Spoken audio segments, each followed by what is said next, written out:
What's cracking, guys? Omar Isaf here. I got a very cool video for you today. As you guys know, I'm trying to expand the scope of the content, bringing a diversity of topics onto the channel. So we got powerlifting, we have weightlifting, some strongman content, bodybuilding, recomposition stuff, athletic aesthetic. We had a very cool opportunity to talk about mixed martial arts. As you guys probably know, I'm a big fan, Pride FC all day. But we had a unique opportunity where two fighters, Aljamain Sterling and Elias Theodorou. Aljamain Sterling is, I think, number 4, maybe bantam weight currently right now in the UFC. Where Vinnie, my boy, Vinnie Rehab, had the opportunity to talk about T-spine mobility for the general population, that means me and you, as well as do a video with them on why that's important for athletes, for anyone that wants to lift weights. And so he used these two fighters, these excellent fighters, to demonstrate why it's important. So these guys right here are gonna give an introduction, if you don't know, for some of you that don't know, what mixed martial arts is and why you need T-spine or proper mobility in order to do those movements. If you like this new content, fresh stuff, I'm trying to diversify, like I said, guys, make sure to like the damn video and follow the guys that participated in this video below. And shout out to Aljamain, Elias, Vinnie, and my boy Adam for making this happen. Elias Theodorou here with my man Aljamain Sterling, and we're going to show you the keys to winning an MMA fight with mobility and the T-spine. Basically just staying athletic and honestly winning. Because not a lot of people know that good movement and mobility in mixed martial arts comes from mastering the T-spine. Whether it's starting off standing up with strikes, going in for a takedown, or finishing it off on the ground. It all comes together in mixed martial arts. So obviously once the fight starts, it begins standing up. And that allows you to do punches and kicks at your opponent. See, unfortunately, a lot of fighters actually will be a little tense because whether it's emotion, because they're getting in a fist fight, or the fact that they haven't done the proper warm-up. That leaves you very tense and just wanting to rip someone's head off. If, let's say, hypothetically, I'm going at Aljo with all guns blazing and I'm tense and I'm not properly warmed up, I'm going to swing for the fences. And when I do... Now, the thing that he's doing wrong here is he's overextending because of the lack of mobility in his thoracic spine. And he's trying to cheat, trying to gain every inch he can. Every inch counts, ladies, am I right? And that allows me to open up, bang, bang, with all my strikes, or I can even shoot it for my takedown.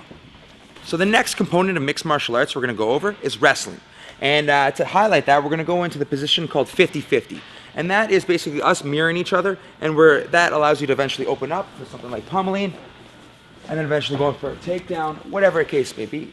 But to start off, the important thing is whoever's the lower center of gravity wins because they're structurally much stronger.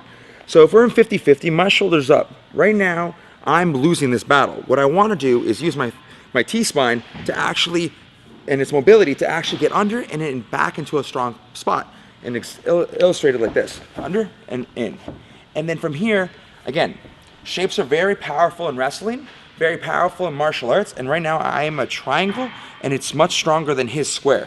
And one thing I can do is I can take it to the cage, then go into my next position, lock it up, rinse and stake a takedown, or if I'm under here, it allows me to take an angle. Again, angles and shapes are very powerful in mixed martial arts, and it allows you to set up the next thing. Assume the position. Alright, so the next aspect of mixed martial arts is Brazilian Jiu-Jitsu. I'm going to show you guys how to submit your opponent by controlling their T-spine and how to submit your opponent with an armbar. Now from here, I'm going to transition into mount.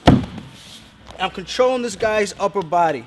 I'm going to trap his arm, slide up into position, my knee behind his head. I'm going to figure for the wrist. I lock this thing in tight, make sure this baby can't go nowhere. I step over his head as I sit back and control his T-spine by pinching my knees and pulling his head to my glute so that he can't go anywhere. As I sit back, I lean, control the wrist, I hip up, and then I break this arm. Take it home to mama.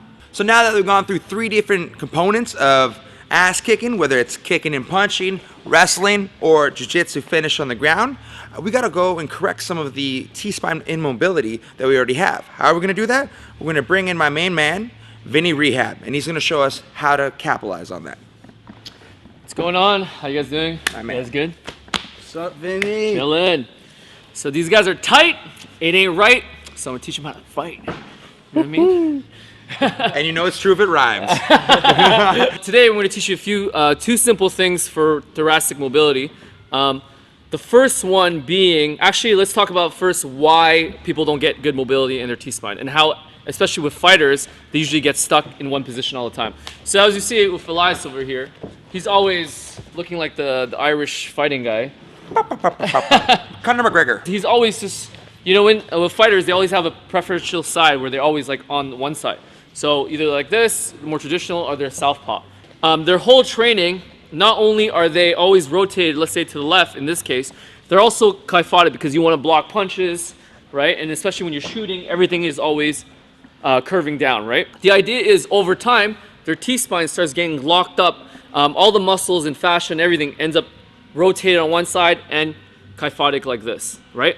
So the goal is, in order to prevent further muscle imbalances and compensation patterns like they spoke about earlier with the techniques, what we're going to do is we're going to teach you exercises how to counter that. All right, so Aljo over here, we're going to look at his T-spine mobility. So we're just going to hold his hips and ask him, can you rotate? Actually, show us your fighting stance first. So he's a traditional stance, right? Is that how you call it? Traditional stance? Orthodox. Orthodox Orthodox stance. fight stance. What we're going to do now is we're going to look how he rotates. So stand straight, face the camera. Perfect. Now rotate to the left, right? And then rotate to the right. So how's that feel? Which side do you feel is tighter? Do it again. This side, the right side, definitely feels a lot tighter than the left. Tighter. So he has way more mobility in his left side. So, and that makes sense because he's an orthodox fighter. So what we're going to do is I'm going to teach him how to open up the right side of his spine, right? So first step, Aljamain, is you're going to put your right foot forward, right? And all you need to do is copy me. So then you're going to take your arm and you're basically going to flex and rotate. So you're basically going to reach over like this. That's it. Perfect. And you're going to do it a few times, right? And you're basically going to keep doing that and then slowly move up like that. Perfect. And keep going. Excellent. And keep going and then focusing on rotating your spine. Great. All the way to neutral. Good. And the whole key is we're just trying to see where everything moves and where it doesn't move. And we're going to help them out. Perfect. Good. How's that feel? Pretty good? Feels good. And the whole point is you want to get flexion and rotation. A lot of times people want mobility in the T-spine, but they only do either rotation alone or flexion and extension alone. But what you really want to do is you want to do a combination. And now you're going to switch legs. Perfect. Switch legs. Left leg forward. And you're going to bring your elbow up like this, arm 90 degrees, and you're going to rotate backwards, and you're going to extend slowly, like this. Exactly. And then slowly, you're going to move up, like that. Excellent. And this time, you're going to extend. Perfect. And rotate. Good. Great. And then slowly, you're going to raise your arm up, all the way up, like this. And it's going to be like this. Right. And you're just trying to reach over. Right? Now we're going to stand, face the camera. Good. And now rotate to the right and see how you feel.